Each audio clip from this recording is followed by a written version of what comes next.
Welcome to the Creating Great Grooming Dogs podcast. I am Chrissy Smith, and we are doing bonus content for the podcast. And this is going to be a fantastic chat with the amazing Stephanie Zikmann. Yay! So, yeah, I want groomers to know that there are so many voices out there in the grooming and the training world working on cooperative care. If you feel like you're alone, you are not. There are lots of us talking about this topic, and Stephanie is one of the most amazing out there. And so tell us about yourself, Stephanie. Well, hello. First of all, I'm super excited to be on this show. My goodness. So thank you, Chrissy, for having me. My name is Stephanie Zikmann, and I'm from Scotland.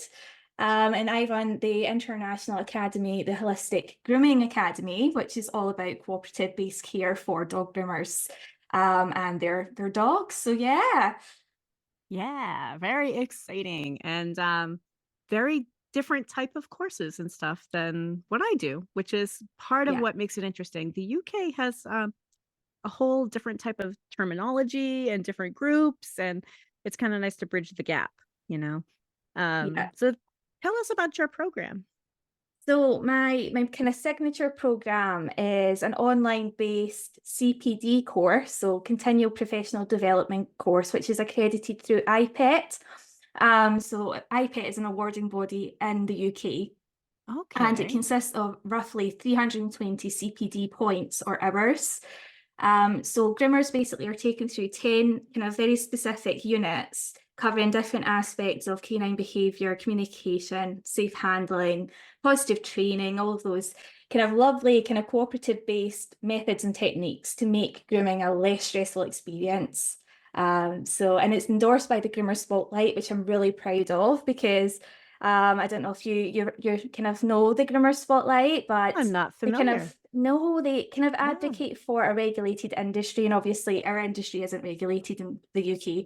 I don't think it is where you are as well. Not with us either. Yeah, so they're very much for regulating the industry. So when they approved my course as well, I was over the moon, because that's obviously a good thing. Awesome. Yeah. I teach for Whole Pet Grooming Academy. So my program is through a licensed school in the state of New Hampshire. And so a little bit different than what I think most of us as groomers in the United States are doing, a certification that requires, continuing ed and recertifying, or once you have a diploma from the school, it is yours. We of course want you to do continuing ed and, but you can earn a diploma that way and earn it online. But there are lots of, it's online. So we also have hands-on campus for students who are learning to groom. But if you're already a groomer and you want to become a master groomer behavior specialist, my diploma program is available for that. Yeah, but there's still that practical aspect for your kind of foundation kind of work. Yeah. So if someone is a beginner groomer, but we have a lot of groomers who are continuing their education for the same reasons you just listed, that the grooming is not regulated, and some of us really feel like it should be. I would really like to see that, because we also have cases of dogs dying during grooming. Oh, yeah, it's like that case Atlas as well. Do you remember that one very recently? Yep. Oh, goodness. And the Labradoodle that he hit repeatedly. Yeah.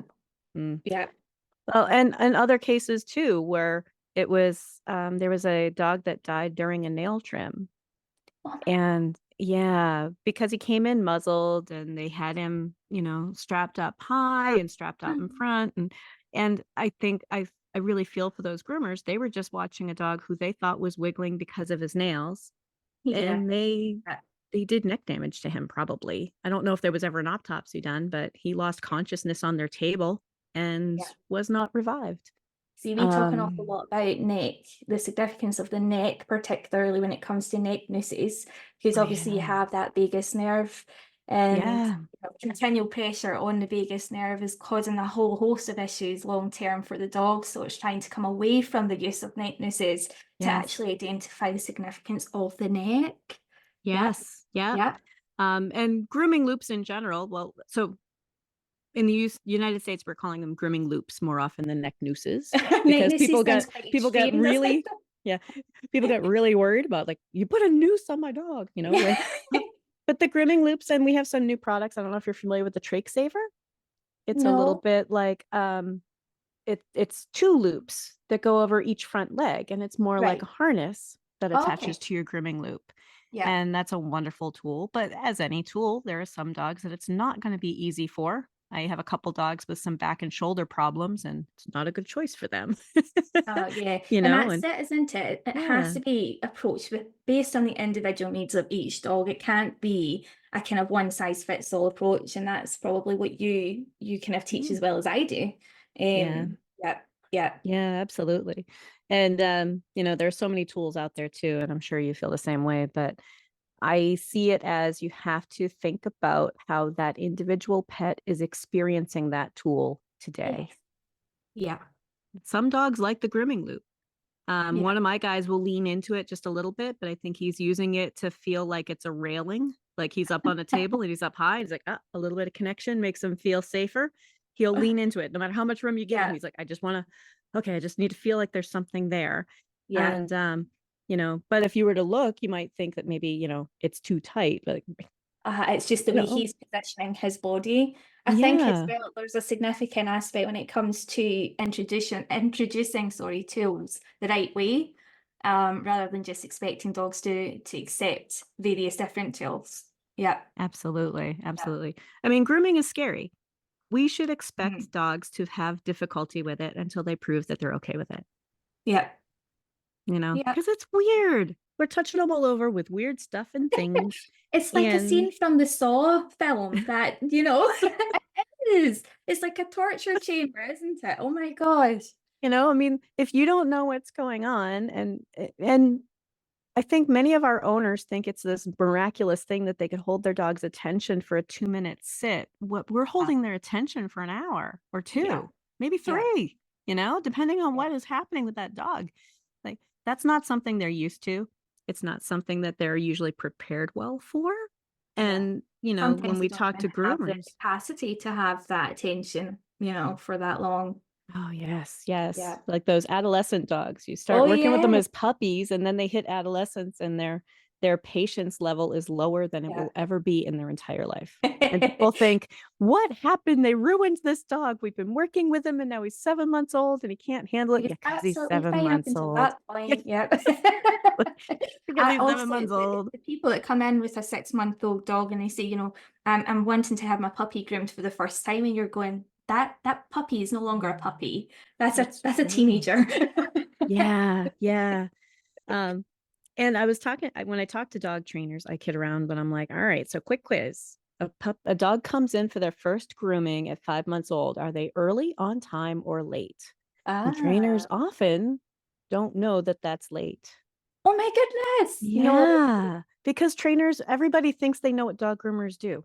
So that's Right? it. Well, I think that is it, isn't it? Yeah. Yeah. And so part of the goal for me anyway is to help groomers communicate with the trainers near them and to get everybody on the same page because dogs are going to have grooming needs their whole life. Mm-hmm. Mm-hmm. That's 15 years of grooming needs. Yeah. Dogs being born right now in 2024 are going to have grooming needs until 2039. Doesn't that hurt? 2039. That would You know, scare the living crap out of me as a parent. I'd be like, oh my God. What? right? Wait a minute. But you're No, that so can't be right. 15 years. You're And so right, 15 years though. of grooming needs. Of course, we need to set them up for Yeah. that. Especially with your complex coat types as well. I mean, Oh, they're going to be in yes. a lot more frequently than the kind of Yeah, dogs and yeah. absolutely. Absolutely. Yeah. And, everybody knows like, oh, well, if I'm going to have my dog on boats, I should probably get him on boats as a puppy. If I'm going to have my dog near kids, I need to get him in as a puppy. Yeah. But for training, they're like, oh, got to get training done. But they But forget grooming, grooming. yeah. Yeah. And we need And to it's do that like when what we they're a talked puppy. about earlier as well, Chrissy. It's that expectation that grooming's always meant to be negative. So it's just one isolated event every 4 to 8 weeks. It's Yeah. fine. We can just put up with the fact the dog's uncooperative, and that's fine. It's actually identifying how significant that one isolated event over those many years is actually quite significant to the well-being of your dog. Yeah. Absolutely. Absolutely. And even if even if you're an owner and you do your own dog's nails, Yeah. what if you break your arm? Right? Talk about a cup half full. Right? I mean, you so, might think my dog doesn't need to be groomed yeah, by somebody else, but let's prepare them for it in case they do, yeah, you know? absolutely. Yeah, I mean, you yeah. don't know if you're going to have trouble with that at some point in your life. You know, again, 2039. Where are you going to be in 2039? Oh, Oh it's gosh, terrifying. you're mean. I know, right? It hurts. It hurts a lot. But Yeah, the idea that, or, well, let's just force them through it this time because it's not going to make a difference. But that's we teach dogs to hate grooming yeah, by doing that, and it's no longer the norm. And uh-huh. I really want groomers to hear that. You might be thinking that's the way I was taught, or that's the way everybody else does it. And if I tell them they have to work on behavior, they'll just go someplace else. But the tide is changing. It's 2024.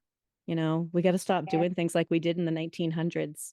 Save that, put it in a scrapbook, put it on a shelf next to your rotary phone and your cassette tape collection, and move forward, Yeah, yeah. Uh-huh. But always have it there to look back on because it's Yeah, overwhelming just how much things can change and how quickly they can. It's also yeah, incredibly empowering to see how far you've came. So being able to look absolutely. back and go, do you know what? I feel proud that I've overcame that and that I'm changing and evolving with the times. Yes. Yeah, Well, yeah, and you learned something through that, right? I mean, I yeah, used to force dogs through grooming. It was the way I was taught. I started working with dogs in 86, like, well, got to get them dry. It's really yeah. important, and um, I learned a lot doing that. I don't want their grooming experience to just go by the wayside because I don't want to think about it. Uh-huh. But we know that you can teach dogs to be comfortable with it. And if we know that, isn't it just a better approach anyway? You know, let's teach them to be better for it, teach them to be comfortable with it. And people are surprised that some dogs like grooming. But that is the thing, isn't it? And I talk about that a lot with my students as well, is that grooming is actually a therapy if you're doing it right. It's Yeah. meant to induce serotonin and oxytocin. It's meant to be a healing practice when done mindfully. So there's a misconception about how it has to be high stress and it has to be negative when it's not necessarily true. Right. It's sort of Yeah. the difference between a technician doing a trim or going to a Mhm. spa. And I Yeah, want that yeah, spa experience for these yeah. dogs. I mean, really, we're massaging them with warm, soapy water.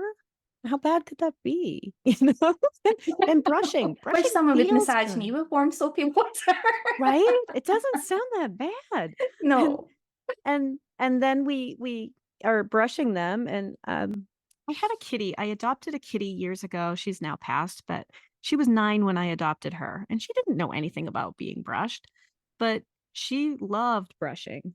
We got her to love brushing, and if the brush was on Yeah. the floor, she was rubbing the brush on the floor. If I was brushing the Oh. dog, she was rubbing the dog. And she started off as a cat that was like, what is this thing, and I don't want it. Like, they like brushing. My dogs, if I'm brushing one, the other one's waiting in line. It is such a fantastic way to enhance that animal-human bond as well, isn't it? And if you look Yeah. at even animals in the wild, they do that. They groom, they allo groom to enhance the kind of family unit. So it is something that your animals want you to do with them. It's a sign Yeah, of a healthy bond. it Yeah, is. It yeah, is.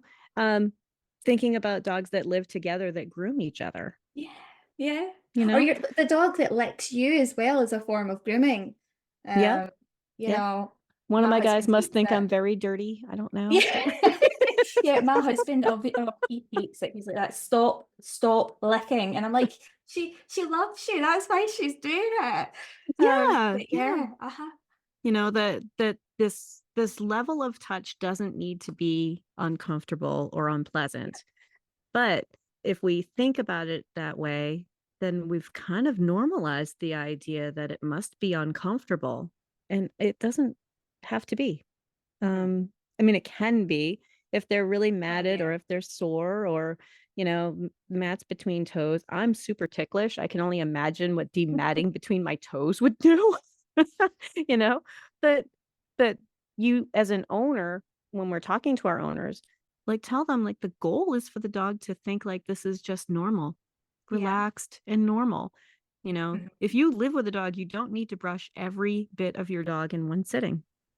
Exactly. Yeah. And it's the same with nails as well. I always say, Yeah. stop tackling it. You don't climb a mountain with one leap. It's Yeah. just small steps. Yeah. Right. Right. Yeah. It's like, the idea that it has to get done and it's super important today. That is true when it's emergency medicine, Yeah. Uh-huh. you know. And even then, the trend here in the United States is to make emergency medicine as pleasant as we can too. Mm-hmm. Mm-hmm. That's important Yeah. because we don't want them to become afraid. I worked as a vet tech years ago, and the veterinarian I was working with back in like 2000 was ahead of her time.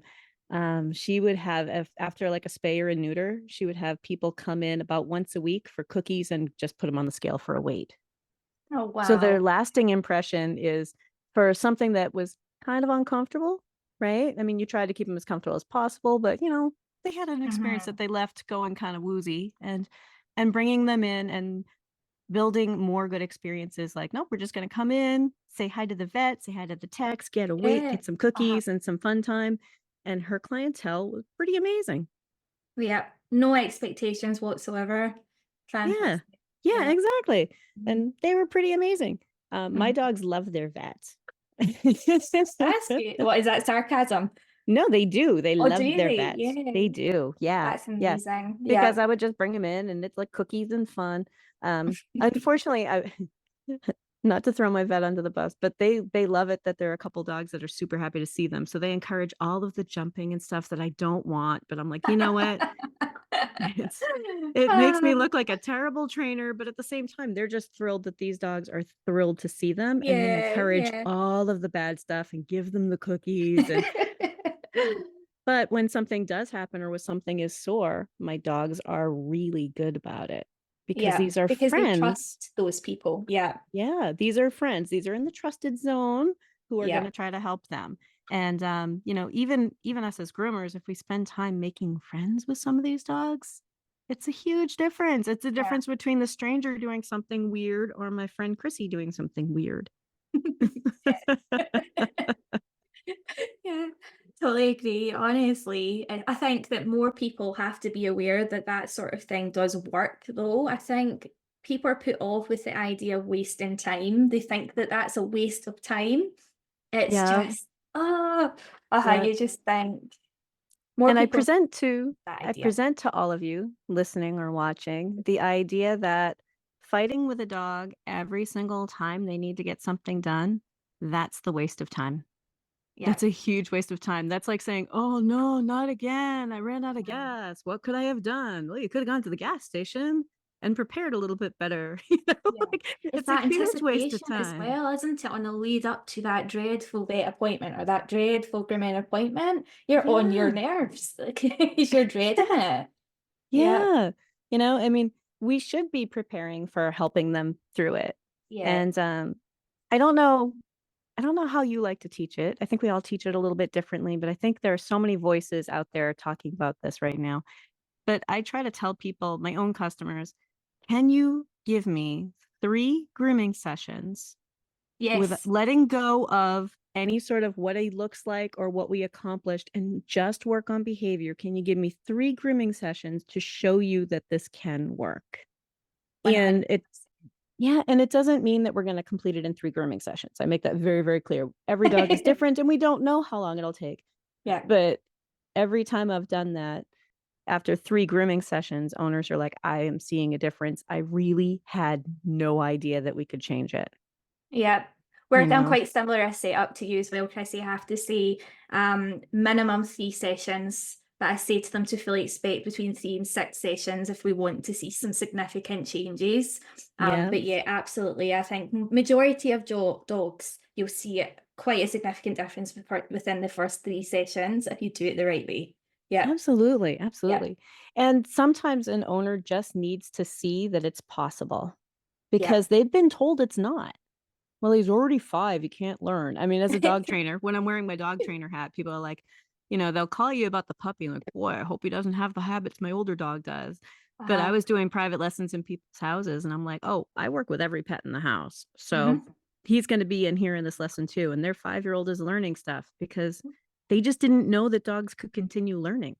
Yeah. Yeah. And so some of these myths that are out there, dogs hate having their nails trimmed. Which dogs? Where are you getting that from? Or that dogs hate being groomed, or of course he's like that. That's what all dogs are like for grooming. Or that's why I brought him to you because he bites. I know he bites. Like that's not okay. We need to be kept safe too. We're not here to Yeah. get So why is that hurt. dog biting? Yeah. Yeah. Yeah. So some of these myths that are still out there, and the Hmm. idea that, oh no, we can teach them to be better for it. And if a groomer is out there and they're like, yeah, I'm just not ready to hear it, or I like the idea but I don't know how to do it, I can't let dogs leave looking ugly, they have to be even, they Yeah, have that's to look a big one. perfect. Yeah. You don't. I And think if there's you so put much pressure, isn't there? So much pressure on groomers right now to achieve that aesthetically pleasing trim. Yeah. yes, Yeah. which is what most of us want to do you know Yeah, I um started with that. I wanted to perform in competitions and things. I've changed now. I'm a terrible stylist. Hands up, I am. But they all start with that kind of ideology of being a good stylist and having those beautiful, fluffy trims and yeah, yeah. yeah, and those fluffy trims are so fun to do. They're I mean, the lovely. artistic part is the grooming part, but Yeah. behavior is logic chains and puzzles. Mm-hmm. But Like what I makes think this there's a dog lot of tick? groomers who just believe that what I found in the UK as well is that there's a really clear divide between trainers, behaviorists, and groomers. So they can't really intertwine. And it's like we're a groomer, so we are there to maintain the coat, and that's that. We're not trainers and we're not behaviorists. Yeah, And that's the kind of obstacle we're trying to kind of break down because it's yeah. just everyone's sticking to their own sector. And the dog is always learning. Yeah. So if you are not comfortable teaching a dog to be good, that's okay to recognize that that's not something I want to do. There are groomers who were like, I don't do hand stripping, or I Mhm. don't like to do scissored finishes on poodles, right? Like it's okay to say that that's not something you Yeah. do, but to help the owner find someone who can help them with it, Oh, definitely. Yeah. Yeah. you know? I was surprised at how we spoke about that again earlier, didn't we? Is how many of us there are out there, and how Yes. long people have been doing it this way as well. Like they've just been kind of lurking in the shadows, but they've been Yeah. doing it for so long. It's insane. And I think that in other animal worlds, I don't know why it's so different with dogs. I think we got wrapped up in this alpha wolf baloney Oh yeah. because I've worked with cattle, I've worked with horses, I went to an agricultural high school. It is common sense, normal animal, what's the word I'm looking for? It's common sense, normal animal handling. If an animal is struggling, you calm them down Yeah. in Yeah. every other field. There's none of this like, well, Yeah. he needs to learn to respect me. Like, it's not how it Yeah. works. It's That that cow alpha will kill concept, you. isn't it? Yeah, Yep. that cow can Definitely. kill Yeah. you. Cross ties for a horse are a suggestion. Barn walls are a suggestion. They can get out of anything. But with dogs, we somehow let go of that. And I'm trying to help people understand that that's still common sense animal handling. That's expert level animal handling. If an animal Yeah. is struggling, to help them through it, to help them Yeah. calm down, to maybe pause what you're doing or reassess. But the Hmm. idea of just holding them down and getting it done, like I said, put it in a scrapbook, put it next to your rotary phone and your collection of cassette tapes, like put it It's so true. put it in your past, store it in the attic, look back once in a while, but we just need to get away from it. It doesn't serve us. It doesn't work toward the future of grooming for that pet. No. Honestly, I think you're doing an amazing job raising the awareness of this sort of stuff, Chrissy. Honestly, I love your podcast. Oh, thanks. I do, and I've learned so much as well from it. Oh, Um, good. Yeah, I have, and it's interesting to see how you approach things and how different it is compared to what I do as well. So it is, you're constantly learning at the end of the day, and I think it's Always. important to admit that, you know, life is a journey, that you can't stop learning. You're never the expert, and you're always just trying to find that next thing to learn. It's really important. Absolutely. Yeah. Absolutely. And we have so many different voices out there, Yeah. who are saying Yeah. like, try this, try this, try this. Uh, I think some of the resistance for us as groomers, when I'm wearing my groomer hat, is that groomers are a different type of pet owner level of training education, right? So we might know a lot, we might not, but it's a little bit more of an owner level, you know. mhm, But groomers are like, he's wiggly for nails, what do I do? And then mhm. they get advice, but I'm like, I don't know enough to answer that question. He's wiggly for nails could be 1,000 different things. And I Yeah. think that that's frustrating for a lot of groomers to Yeah. say, well, why do I need to figure that out? But I want groomers to think about, I want you to imagine it's the owner who's like, I just don't want him to look fuzzy. What does that mean? And the owner's like, not fuzzy, right? It's like, I want the Or, coat cut short. Well, how short? yeah, don't make him look like a poodle. Okay, but I need more information. Like Yeah. he can't look like a poodle. He's not a poodle, and you It's a know, Westie. right? Yeah, like what do you mean? I need more information. And so Yeah. as groomers, sometimes we get frustrated because we start thinking, well, wait a minute, of course he can't look like a poodle, you know? Um, we need more information. And that's true with our training stuff too. That there's just a point where you need more information. Yeah. And it's hard. It's hard. Yeah. I always say that, a qualification in something does not mean that you're competent at what you do. And you Mm. have to constantly strive for professional development because, like you say, science evolves. So you have to constantly be invested in that. Yeah, Yeah. yeah, absolutely.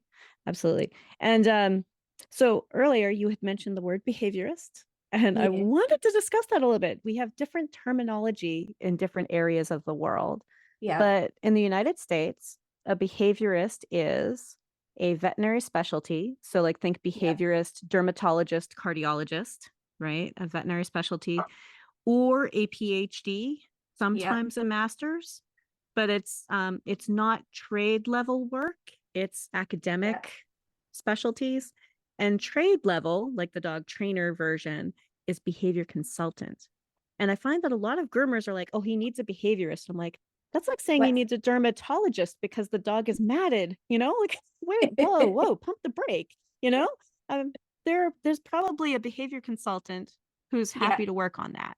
Yeah. There are lots of different versions in this world, but I know behaviorist is a term that is used differently in your area, right? Yeah. So we've got so your PhD level behaviorist is what we would probably refer to as a clinical behaviorist.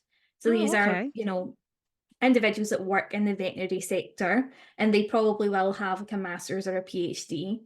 But you can also take an online course in our country, and it's technically classed as a diploma, so an equivalent to a level 5. And it's then giving you the kind of authority to say you're certified as a canine behaviorist. So that would be your canine consult, no, sorry, behaviorist Behavior consultant. consultant. Behavior Yeah, consultant. Oh, okay. yeah. All right. So Because I I'm know that gets technically a confusing. certified canine behaviorist, but I did a Okay. level 5 diploma. Yeah, So yeah, so that would be a behavior consultant to you, I think. probably. It sounds about the same, you Yeah, know? two And years of study. But yeah, nothing as advanced as a PhD. Yeah, yeah. And behavior consultants tend to be in the United States. There's the Certification Council for Professional Dog Trainers does a yeah, certified professional dog trainer and certified behavior consultant for canines. You have to yeah, do the dog trainer one first and then the second one. It's testing out on your knowledge. And those are the ones I have. And then there's the International Association of Animal Behavior Consultants yeah, that does it differently, but it's again trade level. There are yeah, plenty of people with PhDs and stuff who are taking those because we want to collect all the things, but but that's another version of behavior consultant. But yeah. dog training in the United States is just as unregulated as dog grooming. Yeah. So you might find some dog trainer down the road calling themselves a behaviorist. Yeah. and it's They're perfectly actually fine for not. them to do. It's just in bad form. Yeah. Yeah. Yeah. Yeah. It's crazy, isn't it? I think people they're misled when they're searching for behaviorists, and it's really, really Yeah. dangerous because people, like you say, people can call themselves a behaviorist and not have anything, remotely enough to cover behavior work. And it is trying to kind of identify that through the kind of reputable organizations that are available that screen these people, make sure that they are actually educated Yeah. in that sector. Yeah. Yep. Yeah. Yep. And organizations that are trying to make sure that you are doing continuing ed, which is Yeah. really Yeah. important. It is so important. Yeah. The certifications I have are through, again, the Certification Council for Professional Dog Trainers. Yeah. But that dog trainer certification requires 36 hours of continuing ed, approved continuing ed, every 3 years, 2 years. How bad See, is that that's that the I can't thing. I don't know remember? how many people And actually the other yeah. one is an additional 36 hours of approved continuing ed every 5 Yeah. years. It's Yeah. almost difficult to be stuck and stagnant when you have to do so many hours. And you're working full time. Yeah, I know, right? Uh-huh. We've got organizations our side as well. So we've got ICANN and Two Dogs. We've got Pet Professional Network, which are more kind of business focused, but they also require CPD on an annual basis. We've got trying to think, there's a new one that's recently just opened up, and it's specifically for behaviorists, and it's Andrew Hale that runs that. I think he's one of the chairmen of that. And Oh, again, okay. you have to, I like yeah, him. I He's do so love great. Andrew. We love you, He's Andrew. you should have him on next. He's amazing. I But know, yeah, I right? think it's really important that you Yeah. do look out for those sorts of organizations, because that means that they are doing, you're doing your due diligence, aren't you? Yeah. Yeah. That these people are who they say they are. But yeah. And in the grooming industry here in the United States, there are certifications for groomers, but none of them are doing a lot of continuing ed. There are Yeah. a couple that don't require any at all. And then there Yeah. are a few that require some or offer it, but don't require it yet, Okay. which is Yeah. kind of sad because it does mean that someone could have acquired a really awesome credential, but have it be so outdated. And if they haven't been taking new classes, we don't really know. Yes. It tells us more about who you were when you took the test. And that to me seems kind of sad. Like, oh, but you were so driven. Hopefully you've been doing continuing ed ever since, but maybe you haven't because there's no Yeah. requirement, Some people need that additional accountability, don't they? Just to have that kind of motivation to keep pushing forward. From what I'm aware of, our grooming certifications and qualifications do not require further CPD. Yeah. So again, we're like you. Yeah. You're literally getting your qualification, and then that's you're competent for life, which is what I Right. have a massive issue with. And that's why I incorporated the Holistic Grooming Academy, is basically my way of saying, no, we need to keep exploring this, and we need to keep going back to CPD. So yeah. Yeah. There is a group in the United States that's oh gosh. I hate when that Groomers certified credentialing. Yeah. Shoot, I can't remember its name. It's me Sorry, with now I've got that a dog behaviorist barking too. organization as well. I'm like, what's it Right, called again? right. But they are requiring continuing ed, and all of the classes at Whole Pet Yeah. are approved continuing ed for your PGC. No, that's So amazing. so Yeah. because PGC is kind of new, there Yeah. aren't too many people out there doing it, but there is approved continuing ed out there at Whole Yeah. Pet. So, You know but what the else I idea that found as well? continuing ed is so important. It is as well, and making sure that the content is up to date, because you also assume CPD will be up to date. But like even some of the qualifications I've reviewed recently for groomers, and there's suggestions now, you've got your further recommended reading resources and things like that. They're referencing people like Cesar Millan, and these are the kind of areas where we go, right, okay, we're not really learning. We're updating our curriculum, but we're putting in quite outdated theory. So again, I think it's really important to be able to kind of pull in the right individuals as well for those recommended resources. just, giving people a better direction. Yeah, yeah. A more And valid one. and there are times where you might go to a classic book, right? I mean, you might go Yes. and I know in my classes, like Patricia McConnell's The Other End of the Leash is a Uh-huh. classic. That's a Uh-huh. great first level book. Uh-huh. Like go ahead, become familiar with her work. Yeah. But then we also have stuff that's very, very new, Yeah. and that's really important to have this balance of, Yeah. you know, but some of the stuff is outdated and it's hard. It can be really tricky to see what's Yeah. outdated and what's not if you're Yep. assuming that the person you're learning from is totally up to date. Well, that's it. That is it. That's it. Yeah. Yeah. Oh, it's a There's a mind. People are going to leave this conversation feeling really depressed. That's it. We're giving up grooming. no, no, no. But you think about there's also you have to be brave to make a change. Thinking Yes. about different grooming things that I've looked at over the years where I'm like, okay, I remember when I was learning, you plucked ears and you plucked them till you could see your reflection shining in that dog's ear, right? And Yeah. then I went to a seminar and I was like, ooh, that could be causing ear infections. Mm-hmm. And then I talked to my veterinarian and then I talked to other professionals and I chose to stop doing ear plucking except for rare occasions. And that was kind of a hard sell with my clientele. I could But there imagine are that. times that you have to Yeah. do that, Yeah. Yeah. We're, as part of the BVA here as well, we're not obligated to, as groomers, pluck ears now. It's Mhm. technically a veterinary procedure. Is that the same for you guys? We were never obligated to do any of it because No. again, we're entirely unregulated here in the Well, United yeah, that's States, true. Yeah, but it was standard. When I Yeah, you first were started, expected that was to. totally standard. Yeah. And if anybody out there is listening, I will tell you my very small house call group, because I don't have tons of customers. I am house call. No new ear infections happened when I stopped plucking. And a Isn't bunch of that fun? dogs that always had ear problems, a bunch of them cleared up and a few of them stayed the same. So that's a very small sample size, but it was enough for me to say, okay, I'm going to stand by this. So, Yeah. Yeah. Well, but it ask was a a poodle hard and I don't sell. pluck her ears and she's absolutely fine. Yeah. Yeah, yeah. I did have a Havanese poodle mix for a while that had excessive ear hair. And that was one Oh, of the few exceptions because their vet yeah, if was it can't always giving them carry. ear medications and stuff. So under their veterinarian's instructions, we were doing some ear plucking, but we were not plucking out to all of it being gone. We were Mm-hmm. plucking it out to be a little bit better, And to just to be get able to some get oxygen and air into be able that. to apply medication, Yeah. Oh, like, yeah, yeah. Uh-huh. There are but always exceptions, isn't there? Yeah. yeah.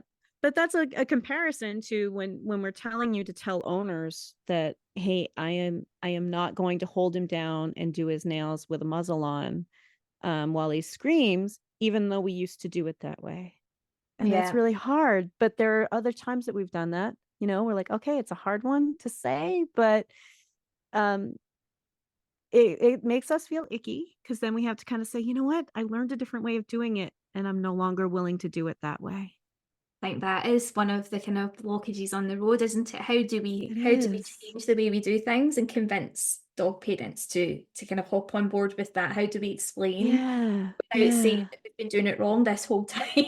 So Right. how would they Right. ever trust us if we tell them that we've been doing it wrong for X amount of years? Yeah. It's But yeah, hard. It's it hard. is And if hard. you're out there listening It's, and you're trying to figure that out, one of the ways I do that with owners is I tell them I'm not seeing the behavior change we're looking for. I He like is that. not improving. And then when you tell them I've been listening to a podcast, I've been reading books, I've been taking classes, and I was thinking about your individual dog and ways that we might be able to help him be better. Yeah. And then they're Yeah. like, you were at a conference and thought about my dog, that that it helps them see, like, I'm trying to help your dog be better for it. But what Yeah. we're doing isn't working and it's just going to get worse. It's just going to get harder, especially if it's an older dog. Sometimes our people with the older dogs, they're like, well, he's already 12. I'm like, what if he lives to be 17? He's not getting any That's healthier so at 12, true. right? Yeah. It's not going to get any easier. Yeah. There's going to become a point when we can't strong arm a 12-year-old dog or a 13-year-old dog. And we can still make changes. So You know? true. It's not one isolated event. We're having to do this regularly, and this is really significant to your dog's well-being. Yep. Yeah, yeah. I don't have the numbers in front of me, but I figured it out for one of the conferences. I think I was teaching at Groom Expo Hershey, and I Mhm. had figured out the numbers for how many grooming sessions a dog has in 15 years Oh, you'll and need to how find many that. hours of grooming time we spend on that dog, which ended up being about 40 hours to 360 hours over that dog's lifetime. And then if you think about that, you break it down. If I told you, like, the dog that you find really, really difficult, you're going to work with him Monday morning at 9 a.m. until 2 weeks from now at Friday at 5, you would spend the first day teaching him to be good, Yeah. Yep. Yep. right? You wouldn't just fight with him for 2 solid weeks, you know? Yep. And when you start thinking about just the sheer amount of time that they're going to spend in a groomer's hands, it's a Mhm. lot of Mhm. time. I know I don't have the numbers in front of me. Poor planning. Oh no, you need to give me them. Yeah, because that's really interesting. It's such a good way to look at it. Yeah, Yeah. because the other way is a waste of time. If we're Yeah. not making progress and we're scaring them more, what have we really done? And I think groomers also, they panic because they say, how can I possibly charge for those initial 3 sessions, say, when we're not doing any grooming, and that's what we are, we're groomers. Yeah, You I know, it's know, I know. But if you're out there wondering that, I want you to take a deep breath and say, I don't sell haircuts. I sell haircutting services. You Mhm. know, you don't sell haircuts. If you can ship it to me, it's something you sell. So And you know as well, like if you look at it, right, if you have a dog that's getting exposed to a traumatizing grooming session over a prolonged period of time, those behaviors are going to escalate as the years go on, and eventually you're probably going to have to succumb to going to the vets and having either sedated clip off, which is going to be a lot more money, yeah, or like a full like general anesthetic clip off. yeah, So yeah. when you think which you can is look at it which that is way, not safe for our older dogs. right? There are a Exactly. lot of dogs that There's are getting risks. dental work put off because they're worried about what's going to happen if they Yeah. get, Yeah. put under for it. Yeah. Yeah, Yeah, and yeah. that's the reality. You're going to come across that at some point if you don't start working with your dog cooperatively. Yeah. Absolutely. Absolutely. And I think I'm sure you probably run into the same thing, but I see a lot of dogs with behavior issues because it's sort of my Mhm. specialty. It's what I like to do and I enjoy Yes. them. But sometimes I ask owners for a reference, like, hey, can you write a testimonial for me or something? And they're like, the trims are so pretty. And I'm like, do you even remember that he was a behavior case? Because they have forgotten. Because if you do the behavior work, that dog becomes a normal grooming dog for you. Yes. Oh, That's the yes. dog that is a joy to groom, a pleasure to Yeah. groom. That's the dog that greets you Exciting. happy and we play and we do our thing and we can make them look cute. Yeah. Cherry on the cake. That's what I always say it is. We're working, we're making the sponge, and then eventually we'll get the cherry on top of the cake. We'll have the icing and the cherry on top of the cake. Yeah. But it is, it's a recipe, isn't it? You need all of the ingredients to work And before you get that beautiful cake. Yeah. And parts of the foundation process can be boring, I mean, if you're Yeah, gonna well, paint a unless you're wall, like me and yeah, I know, right? you. But if you're gonna paint a wall, you wanna do, like, a whole bunch of sanding and prep and make sure that everything's nice and Yes, smooth, and that part might be tedious and boring, but if you spend the time doing that, your finish will be lovely, I love you that know? analogy. And sometimes I do that for the car guys too. I'm like, your behavior problem as your expert groomer, I'm telling you that we need to work on this behavior problem. And I tell the car guys, I'm like, it's like bringing your car to the mechanic and saying, oh, I don't want new brake pads. I just want this part done. But the mechanic knows what your brakes need. Yeah. You don't get the brake job you want. You get Yeah. the brake job you need, or you get turned away because they're not going to open Ah, it up yeah. and do partial work because it's dangerous. And we as your professionals understand the danger. And Mm-hmm. we're trying to tell you, like, that's not safe, you know? Yeah, and it's a specialized skill set as well. It's something that you can charge really good premium pricing for. So it's another additional incentive to do things like that, and actually take the time because it's a really good specialized service. It really is. It really is. It And is. it's in demand. because Yes. every once Yes. in a while you're seeing an owner who reaches out to a grooming community and says, I'm looking for a groomer who's going to not trim his nails if he's scared. And sometimes they get flamed, Oh you yeah. know? And I'm like, I totally would do that. I'd work with your trainer, you know. I might have, you know, I might want to collaborate with your trainer and make sure we're all on the same page. Yes. And you know, like let's all work together to help your dog be calm, comfortable, and cooperative. You know, I was gonna say it. Calm, comfortable, and cooperative for whatever it is we're doing. But yeah, collaborate. And I don't need to get that nail Love trim that. done Yeah. because you know, some of these owners are getting told, like, no, he needs it done. We're not wishy-washy with these dogs, and you're being spoiling them and Too don't, you know, and soft. Yeah. yeah. But instead thinking I'm preparing my dog for a future of nail trimming, a future of Yeah. grooming, Always looking a at the long. lifetime. Yeah. Yeah, yeah. Yeah. Um, and there is a point where I think some of our older dogs aren't learning very well anymore. You know, I mean, All I those get that. cognitive diseases and things as well, which Yeah, I really, get that. yeah. But they're also fragile. And if we spend time helping them be comfortable, crazy thing happens. Most Totally. animals respond to someone trying to help them be comfortable. Yeah.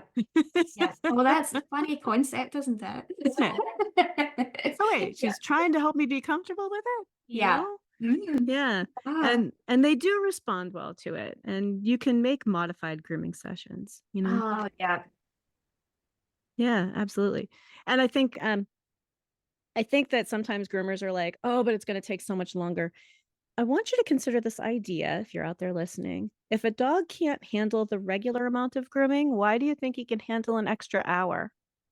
Thank you. Yes. You Uh-huh. know, Split let's it up. break it into smaller Yeah. pieces. Yeah. Give owners like, hey, listen, let's do a bath one day, Oh, you yeah. know, and a trim another day, or just do nail trims on a separate appointment if that's the only thing he's worried about. But these endurance runs with dogs who are literally struggling, Yeah. it's not going to work.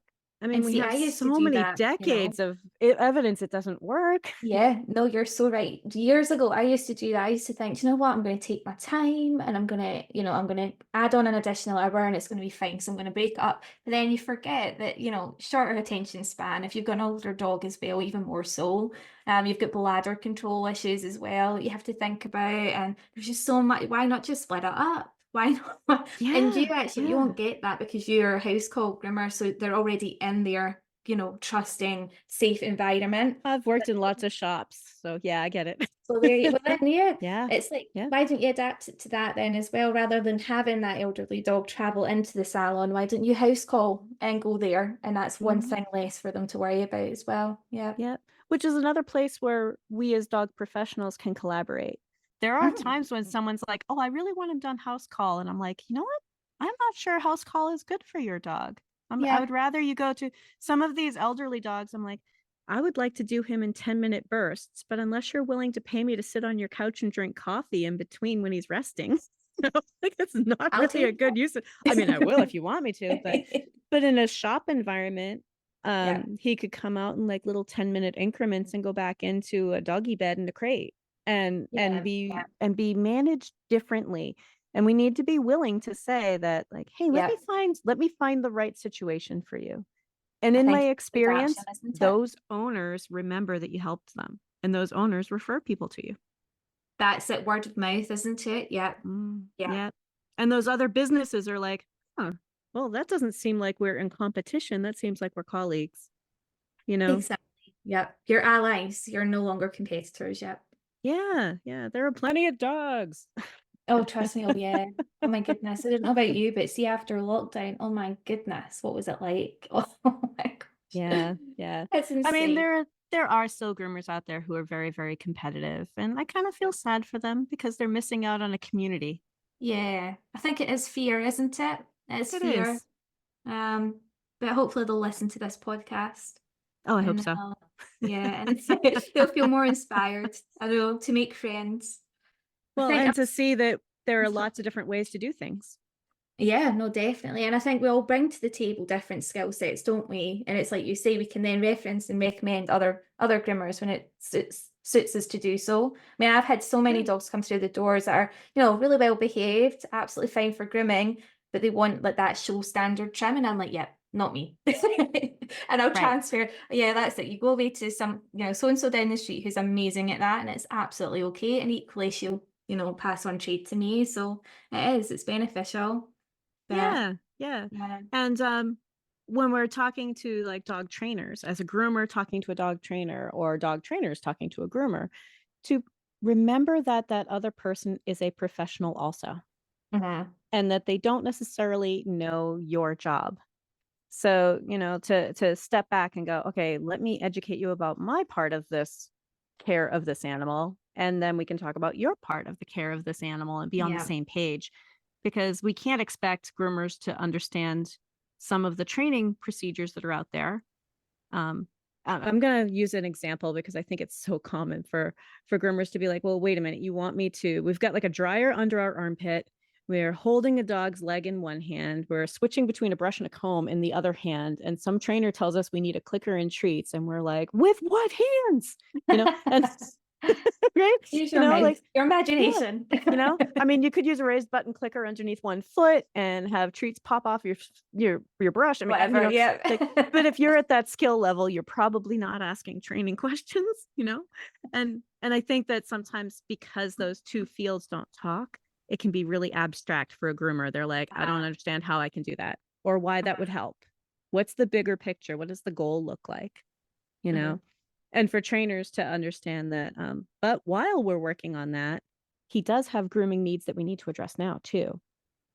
While we're working on all this comfort stuff, how can we work on the important things like, getting around his eyes, the mats in his armpits, or preventing those, like there are some needs that we do need to meet, and groomers, I think groomers think that everything is a grooming issue.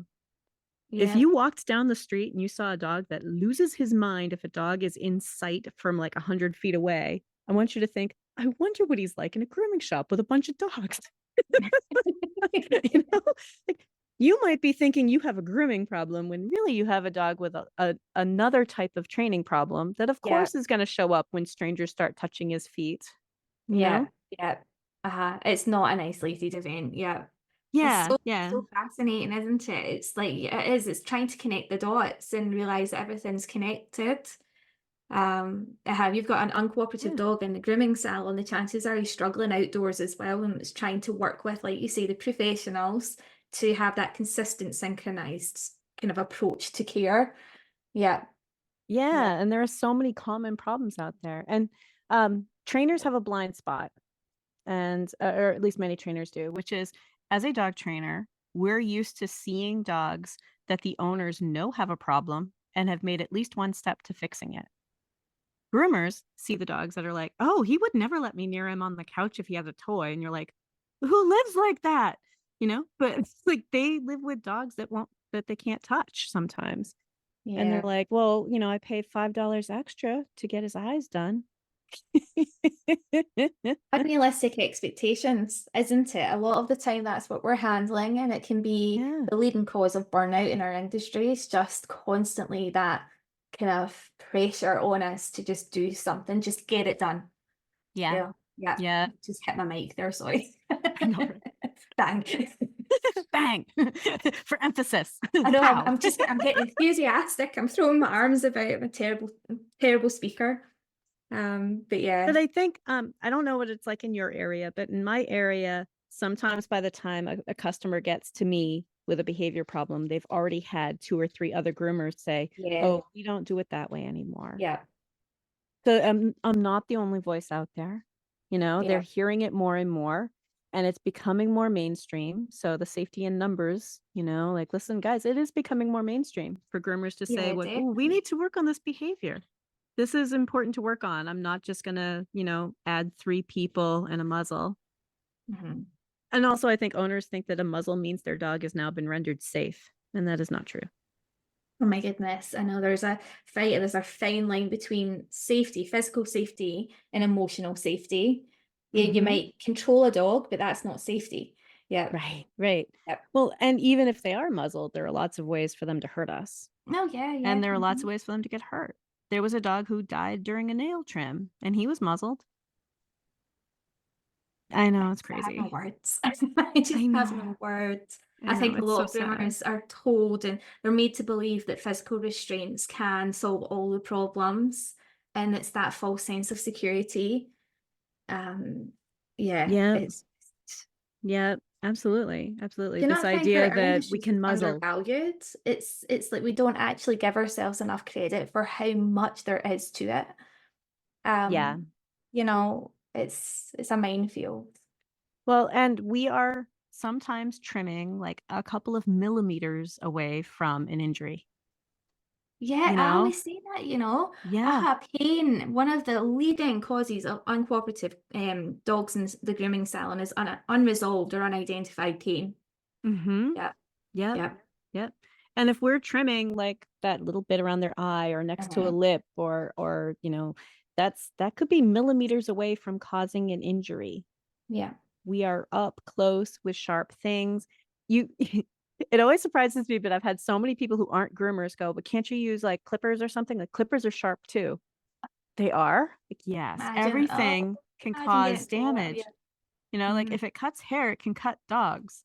You're like, Mm-hmm. oh, the idea that like we're using safety equipment or something. I'm like, no. Did you ever see that the viral video that went, I don't know if it was TikTok or it was one of the social media platforms, and it was the wee vibrating puppy Oh, toy yes. and the groomer trying to trying to groom it, trim it. It was so funny. But that is like our jobs a lot of the time, isn't it? I mean, we Oh, compare yeah. it quite a lot to obviously veterinary care because they are obviously working with sharp tools, but most of the time these dogs are sedated, they're fully under general anesthetic. It's a completely different scenario for us because these dogs are moving about. They're up and Yeah. about and moving. Yeah. Yeah. Next to eyes, Oh, edging an ear, the you genital know? area. Oh, that gives me the fear. It really does. Yep. Yep. Or Yeah. dogs that, even if they're friendly, that want to lick a clipper, Oh my nicking a goodness. tongue, I mean, there's so many ways for a pet to get hurt in grooming, you Hmm. know? Um, Skin tags and things like that as well. Yeah, yeah. Yeah. And if you're a groomer listening to this, I want you, maybe you've never heard of this show before and you're only listening because of Stephanie. But I I think. want you to, I know, right? But I They'll want maybe you to think stop about listening that. because of Stephanie. But I frame behavior problems out as safety problems. And that's how I Yeah. talk to my owners about it. Because behavior problems are when dogs get hurt, people get hurt, equipment gets broken, and customers get upset. It can destroy Oh, your business and your personal grooming reputation forever. yeah. You know, the We're behavior setting that problem is when it's strong the dogs. foundation. Yeah, the dogs who are calm about it very rarely get hurt. Hmm. Like those injuries, the nicked armpit and stuff. That was usually a dog who was wiggling. That was usually a dog who needs help learning to be good for it. Oh, yeah. Poor I could puppy. just listen to this forever. I know, right? We're like, this is so much fun to talk with someone who's like, It yes, I agree. is. I knew I was going to love this though, because I just know that everything that you represent is what I echo. It just makes so much sense, I think, once you see it for yourself, how effective it is, and Yeah. just trusting the process. One of the things I do with my clients is I'll give them I call it the little black book, and I'll say to them, right, so this little black book comes to my appointment every time they come here, but they take it home with them. So I'll update this little black book. So this is how it went for Bruno today. And then Oh, at home, they get given tasks, and then they'll update this wee diary log as well. I says it's much better to try and view the progress you've made by reading the progress you're making, because sometimes it's not really, you can't visually see that progress. But if you actually read back and go, do you know what? There is so much progress. When I actually think back to day one compared to day five, it's night yes. and day. Yeah. Or session Yeah. five. Yeah. Yeah. Yeah. And that's important for groomers to do too. Write down that information so that you can see progress later. Cause it's really Yeah. easy to go, but he's about the same as before. I'm like, oh, but now Is it's a he? busy Saturday morning and so many other things are happening. And he's still holding it together Yes. about it the way he was last time. The Yeah. difficulty level was bigger and he was Yes. able to handle it, and that can be Uh-huh. really tricky to recognize, like, ooh, difficulty levels. Yep. What do you mean difficulty levels? Well, if there's a lot of noise going on in the Yeah. grooming salon and he's used to being kind of like a Wednesday afternoon customer, like the quieter time, Yeah. that we have to think about those difficulty Uh, levels, or maybe he was totally fine and you're like, "Oh, I want him to look really even and cute." I'm like, "But he was so still. mm, Look how awesome he did for it." mhm. I have the advantage that my owners are often watching, especially with the Oh, behavior yes. cases, because they like Yeah. to watch, and I love that. I just have them sit on the other side of the room so that they can't reach across my Really. table or anything, and let them watch. Yeah. Yeah. So they get a chance to see like, "Ooh, look at that. Ooh, look at that. You She know, let me put a honestly, that clippers is down her really leg." interesting. Yeah, I do that as well. I majority of my dogs that I have, and I think I would say 99%, I think I've got one client who cannot be there. And I think it's more to do with his nerves. Like he just panics so much because Ziggy, bless him, he's quite a troubled character. But for some reason, he just freaks out when his owner's there. It's just, I think they feed off each other. But Yeah. yeah, without owner there, he's absolutely fine, so it's fine. But every other time, Garden's present, 100%. Yeah. Well, It's that secure base at the end of the day, isn't it? it is. It They is. feel And safe. I think sometimes too, owners are pretty savvy to like, well, I want to know what really happens because we Yeah. see videos and they're, Oh, some groomer laughing about a dog who's like having a meltdown because, haha, I can't bite me, and so they're really concerned about what's going on. But a lot of grooming salon settings can't have owners in them. But that's hmm. where we can use these little Video. devices in our pockets and we can take some video, or we can Yes. even set it up as a Zoom call so that they can Uh, literally be watching. uh, And then they can feel like, okay, there's full disclosure. I can see everything that's yeah. happening, Yeah. but I'm also not distracting for my dog or for the other dogs in the room, Hmm. and to help them feel like, oh, okay, I know exactly what's going on, you And do you know. know what? And going back to that video footage is a fantastic opportunity to identify and observe different cues. Like, how many times Yes. have you looked back in your footage and meant, oh, I didn't even see that in real time. So that's really good to know going Mm, forward. So it's a really good opportunity to self-critique. yes. Just having that there, and yeah, you're making a point Yeah. of There are critiquing. times where I'm watching my own video of myself and I'm like, ooh, in the moment, I was looking at that dog's back end, but I didn't notice that he was stress panting. I Yeah, thought he was panting yeah. but and for anybody who's watching the video audio, it's not going to help you much, but the difference between a wet noodle tongue panting, which is like the tongue looks like a banana peel, just dripping, flopping all over the place, is a dog who's hot or just panting. If it looks like a soup ladle, if it looks like it could hold water, that's a stress pant. That's a spatulate tongue. So the dog who, I know, for video, if you're watching, like, Oh. right, versus, Very good. right. So it's like that. It's an Yeah, entirely different type of panting. yeah. But from the back end, you might just notice the breathing rate, but not see Yes. what's going on with the head, you know? And so Mhm. sometimes you watch your own video and you're like, oh, next time I groom him, I'm going to watch for that, Yeah. Uh-huh. I'm Yeah. going to take note of when I saw that, what we were doing in that moment, Yeah. and pay more Really attention that telling. any Yeah. panting with him might be stress panting and adjust Mhm. myself and help him be relaxed for it. Absolutely. One of the other things I think a lot of groomers forget to do, and I don't know if it's covered in your training, but initially when I trained, it was very much the first thing that you do is perform a quick health check. And see the amount of people, the amount of groomers that I see that don't do anything like that. They literally just start grooming from the moment that dog enters the salon. And again, it's just setting you up for unidentified injuries, anything that's changed, any inconsistencies, and it's just getting back into that, habit of health check, you know. Yeah. Yep. Yeah. Yep. And well, I don't really cover that in my classes because they're already groomers. You know what I Yeah, mean? that's what I So, but mean. like Yeah, once in a but while we it's like, forget, don't okay, we? We let's forget to let's do go it. back to that. Yeah. But some of the things that I cover in my program are I cover the humane hierarchy. When faced with a behavior problem, I want you to first think, is there a physical reason? Hmm. you know and that physical reason could be 15-year-old Lhasa with really twisted front legs who is Yeah. probably experiencing some pain in their joints, Yeah.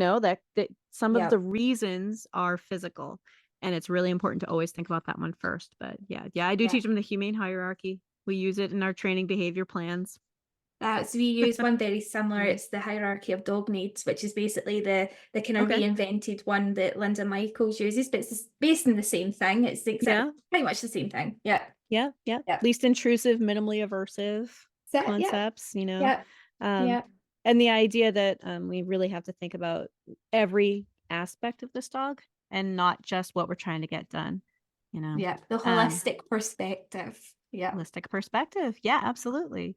It's really easy to and I'll use nail trimming as an example. It's really easy to think this dog has a problem with nail trimming because nail trimming is what we were trying to accomplish.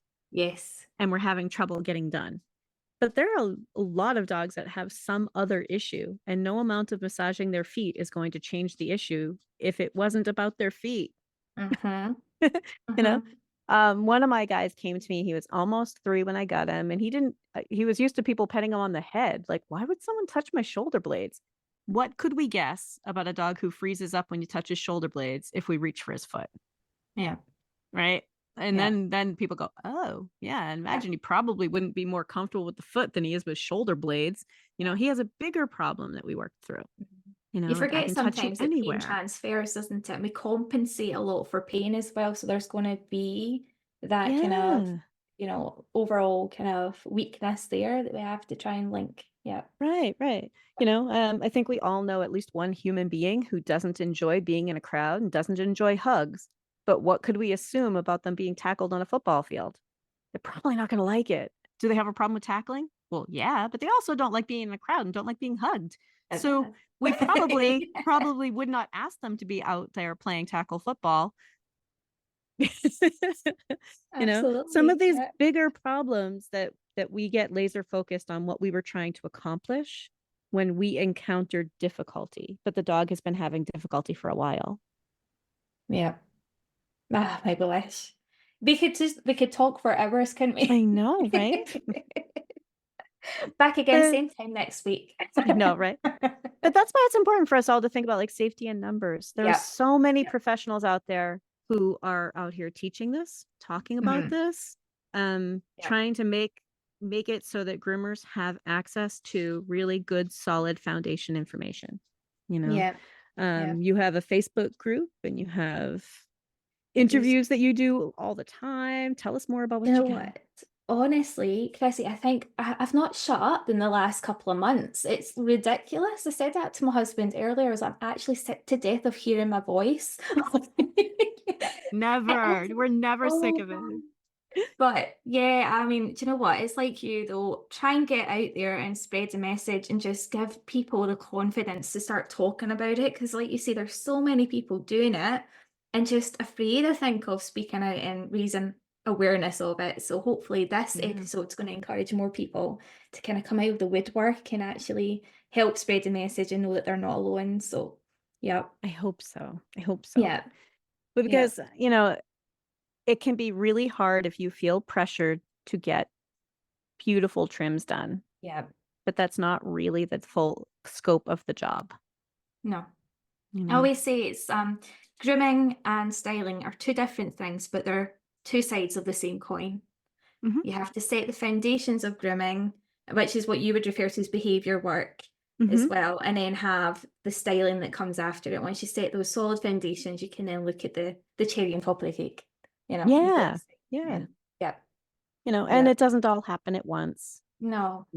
And it varies as well from dog to dog. Like you can have such a quick progression for one dog and maybe a slower one for another, and it's all very relative.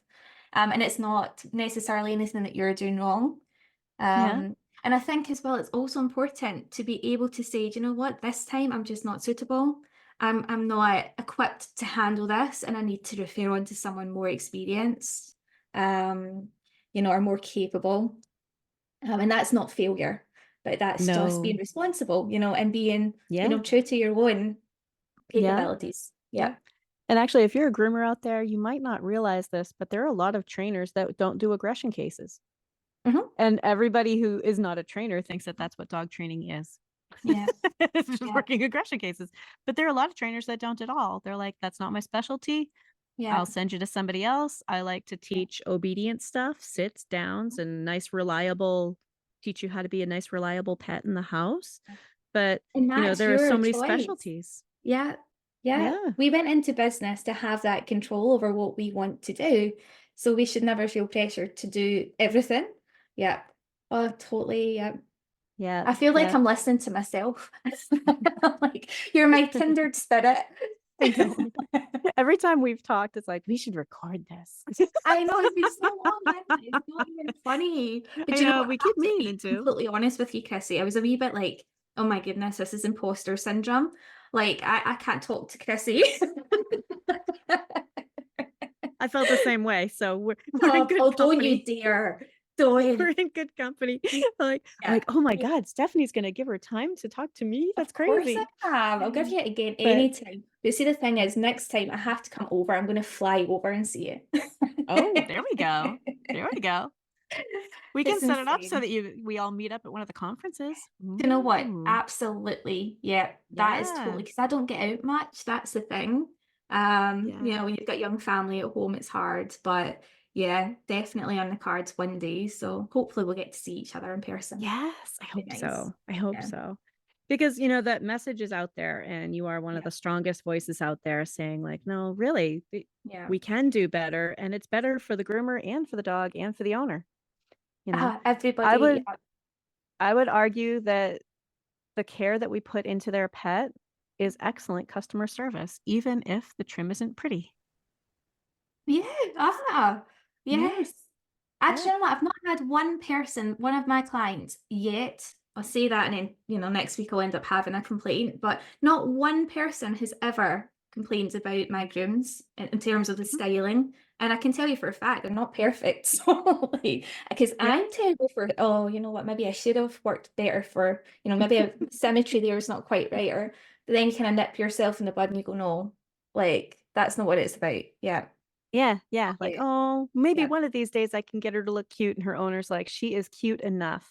She is Exactly. I just love her just fine. as she is. Yeah. She was giving you kisses and, like, I've had owners cry like, oh my God, she loves you and we're doing okay. And I don't care what she looks like. Make her Yeah. healthy.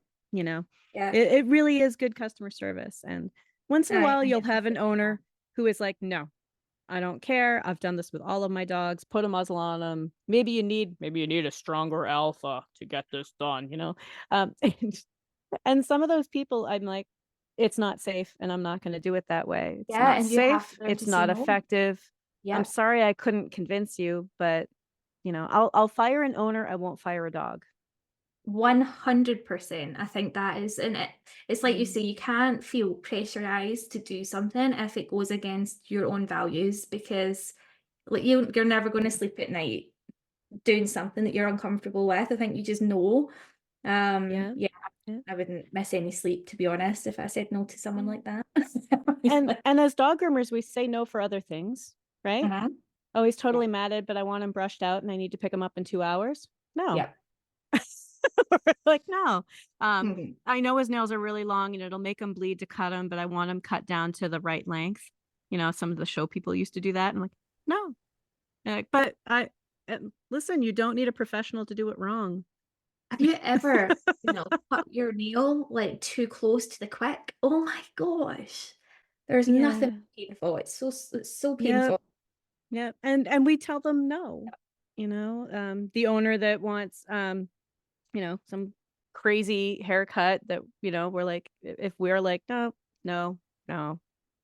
Sometimes we do it. I mean, sometimes a crazy haircut's fun, but Yeah. some of those things we always get our double coated dogs shaved down with like a 40. Like, I don't do that for you. Yeah. I'll Yeah. explain to you why. I'd like to Yeah. sway you toward my opinion, my professional opinion, but if that's really Yeah. what you want, you've got to It's go quite someplace infuriating at else. times, isn't it, that so many dog parents, and I'm not dissing dog parents because I think a lot of them are amazing, but there's certain individuals that get dog and don't quite understand what type of breed they actually have, and then they expect to Yeah. have them morphed into what they expect them to be.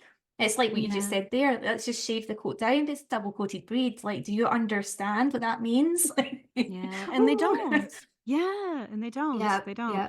I remember Or having a client years ago, and it was a Labrador, and he was like, how do I stop this dog from shedding? He's not meant to shed, he's short coated. And I'm like, Oh my God. You cannot Yeah. stop it. Yeah. Oh gosh, Yeah. no, And no. I think sometimes they're listening to just random people online and taking that as expert advice. I'm like, nope, that was random. Somebody on Reddit or Facebook who's Yeah. got just as much experience as you do And it's answering your infuriating because questions, there's so many boldly, followers. boldly believing every little bit of it. It's Yeah. such a good thing, isn't it, technology, but it's such a dangerous thing at the same time because it's given everyone a platform. Yeah. Yeah, Yeah. yeah. Yeah. So actually I will say I started a different podcast and I haven't mentioned it on my show yet. And I don't think we started it with Lisa Herbold and Denise Haro, and we're Okay. calling it The Knowledgeable Pet Owner. So Oh, we wow. talk about these various topics. So Yeah. actually yesterday we recorded one about fleas. But talking about things like, why can't you make my dog look like the dog in the picture, Mm-hmm. and coat types and stuff. Mm-hmm. How Wow. lots of these kind of issues, like some dogs it's against, how do I want to word this, for some dogs it's not in their best interest to shave them down, Yeah. like let your Yeah. groomer decide what's in your dog's best interest today Yeah. based on coat types today. But Mm-hmm. sometimes owners are like, oh, I just want to stop the shedding, and we went over like a little bit about shedding, like, you Yeah. just Yeah. can't. But yeah, Yeah, so we and have. on the flip side as well, it's actually been able to identify that if there is a medical reason why that dog should be clipped, Mhm. equally, you have to say to the dog parent, well, actually, yes, okay, he's got beautiful show coat, but it's just not suitable anymore for your dog based on his medical condition. Yeah, Yes, yeah. Your yeah, dog is not a show poodle and does not need poodle feet. But yeah, I like it. I'm like, but he does not like it, yeah, and he's not a show poodle, and his yeah, arthritic little knuckles can't handle it anymore. So yeah. no. So I think there's obviously there's always a flip Yeah, side. I think there's extremes yeah, in either side that needs to be yeah, addressed. Yeah, yeah. yeah. And back to every dog is an individual. Every Yeah. situation is individual. There are very few always and nevers. Mhm. I don't have a whole lot of always and nevers. I've Yeah. heard people say I always use a happy hoodie. I'm like, I've known a couple dogs that thought happy hoodies were scary. Yeah, You I've know, not had much success with the happy um, hoodie, I have to say. yeah, I I've known think a as well, it couple that takes think away it's from the scary. facial expression, doesn't it? So if you're looking at observing the face, Yeah, yeah, I've known a couple that thought it was scary. And yes, yeah, I'm not against muzzles, but I'm also not the first to reach for a muzzle. Like there are lots of, no. and anytime I hear someone with always and nevers, I'm like, I don't know if that lends enough scope for the individual. And you also have to think about evolution. Back then it might have been okay to do that, but you know that science evolves. So what we're saying never to do today might be Yeah. something to do in the future. You Back to know, those ear plucking things that you always, always, always did, right? yeah, yeah, Yeah, yeah, yeah, yeah. But it is all about the individual and trying to help that individual dog today, which might be different than who he was 2 years ago. You that know, as well. yeah, Yeah. you know, some of these dogs, when they get older, how we as humans tend to notice a difference about every 5 years, you know? Yes. It's about every Uh-huh. 5, Uh-huh. um, that I notice with our senior dogs about every 6 months. Oh, wow. Yeah. So, they get to be about 12, and 12 is different than 12 and a half. Yeah, that's really It's, interesting. and One I'm of not the very things scientific, just anecdotally what I notice, it's just what I've but when you observed. talk to owners about that observation, like, you know what, it's like our every 5 years, and the difference between 70 and 75 could be huge. And the That is so difference between true. 13 and 13 and a half can be huge. And things that maybe he could endure 6 months ago, he's having trouble with now. That is so true. That is so true. One of the things I've observed lately, I've lost two dogs in the last 2 years. I Heartbreaking. know. But how, I was following all of that. oh, were you? Oh I my was. gosh. And and this is the sad thing is as well as Nala, she's my female Tibetan Mastiff. So she's always had terrible health. Always, always. So it kind of prepared ourselves for losing her first. And then obviously as it's transpired, she's still here. But what I've found is that with every dog that's passed, the behavior of my other dogs have changed so much, like so, so much. And it's depression, isn't it? It's grief, and you forget, like, Mhm. sometimes as well, dynamics in a family when you lose someone. And that's something to consider in the grooming room as well, is that if there is a multi-dog household and something like that has happened, then you have to consider that there's also an element of grief as well to consider with dogs and how that impacts on behaviorally. Yeah, Yeah. absolutely. Sometimes Yeah. there's stress levels when kids move out to college, or Yeah. like Yeah. Yeah. their stress levels based on things happening at home. Yeah. Someone who's usually always home and now they're home alone all day because somebody Mhm. got a job, and though all of those things are stress levels that we don't necessarily think about, but No. your dog doesn't We have don't a whole give lot them of enough choices. credit, do we? Yeah. Yeah, They we have don't. We feelings. just, Yeah. yeah, exactly that. I think we have them kind of boxed into this very specific kind of category of feelings, when I think it actually is a whole host of feelings that we don't even know about. I don't think that science has really kind of got to grips on how advanced they are. I think that they are more advanced than we give them credit for. Um, yeah, just my observation. There's nothing scientific to back that up either, but yeah. Well, I think it was early 2000s that they started doing more research on our Yeah. domestic dogs and on our pets, because for such a long time it wasn't really considered scientific. There are Uh-huh. so many variables with our pets.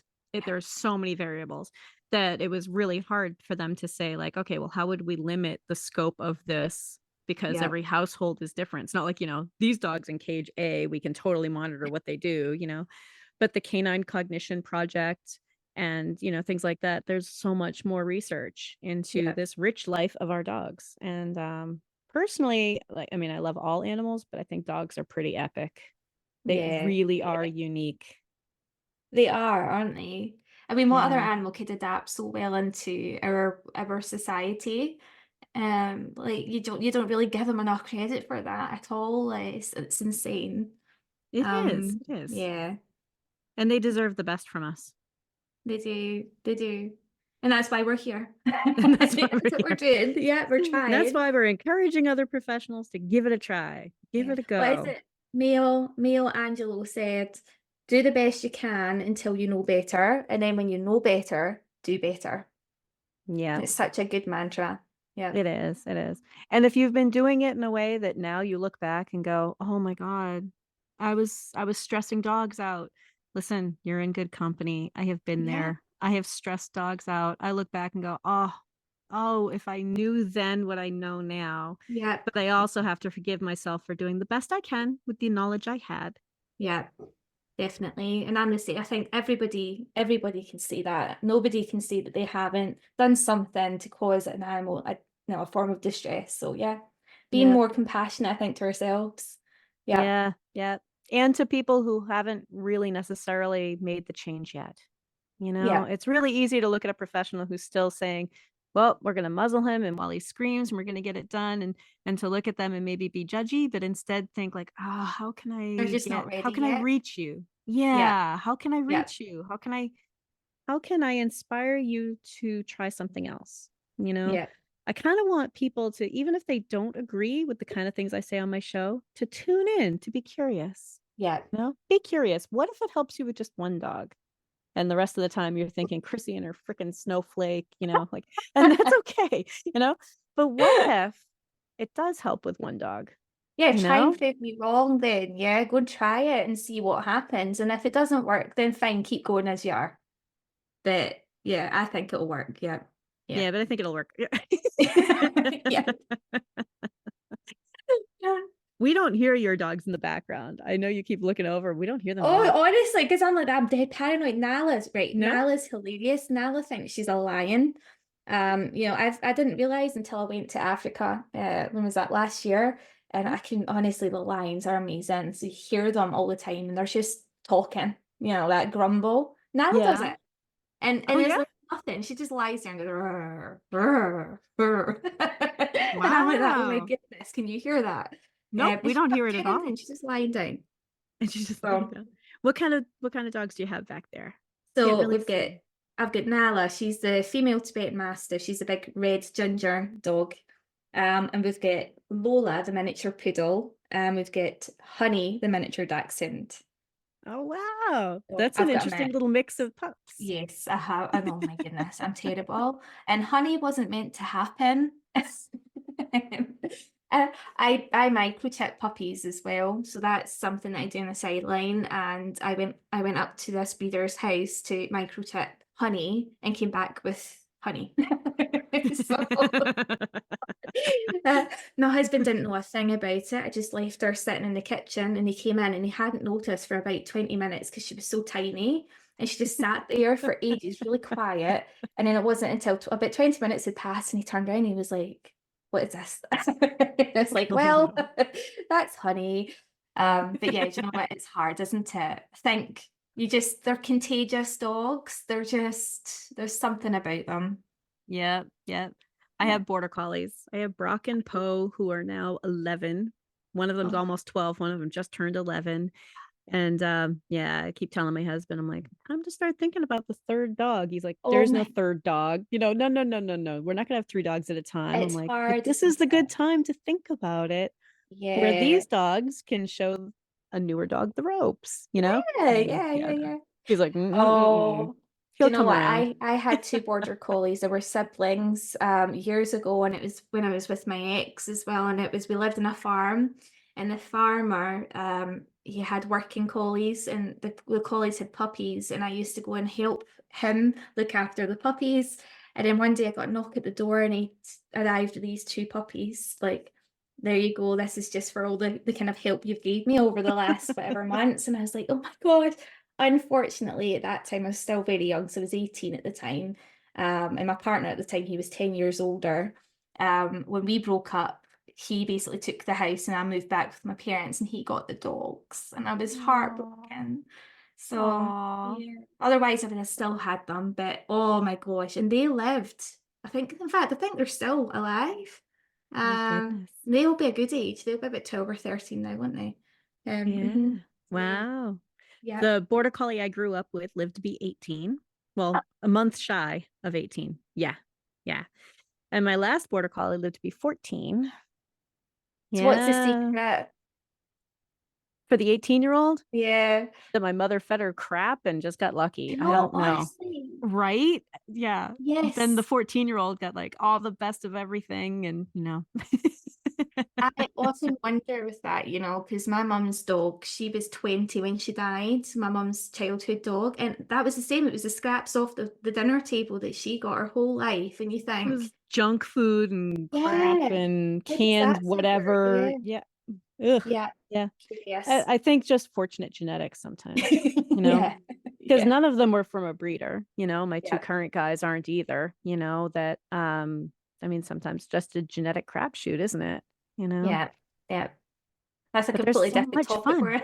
I know, right? Genetic crapshoot. Tune in next time. Likewise. It's been so much fun though, Chrissy, honestly. Thank you so much for taking the time. It's so much fun. Honestly, so much fun. I'm a bit starstruck, I have to say. I was saying to my shit, like I'm about to pee my pants. I'm that excited. It's so bad, isn't it? But I think it's amazing how people can connect from different places, like all over the world. Like I can't, like it's just like, what time is it over there? It's almost 2:00.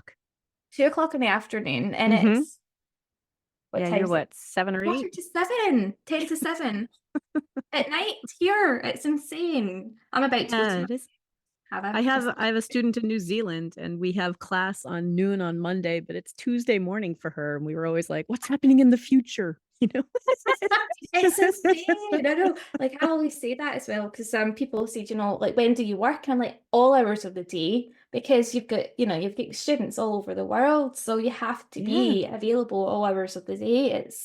Wouldn't change it for the world, but it's insane. It is insane. It is. It's neat. It's neat. And it's so fun to get to know people from all around the world. Thank you so much, because I'm a huge fan, and it's nice to have like-minded views. And it's such a sad idea to have. Yeah, you add so much for people. You have so much out there for them.